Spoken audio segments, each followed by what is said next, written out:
Somos alumnos de cuarto y hemos hecho un puente levadizo. Esto es un puente levadizo que han hecho los alumnos de cuarto B. El motor cambia de sentido gracias al conmutador de cruces. Los finales de carrera paran el motor. La luz verde se enciende cuando el motor está parado y el puente bajado, y el rojo cuando el motor está en marcha o el puente elevado. ¿Qué resultado más complicado del proyecto? Los cables y el motor.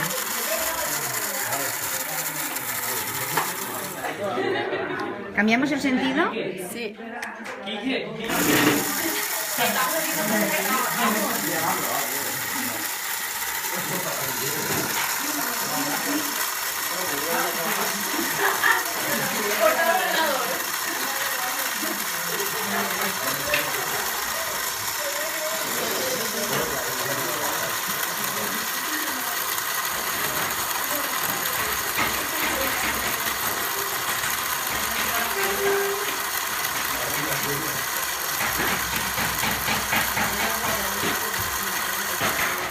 Fenomenal, enhorabuena.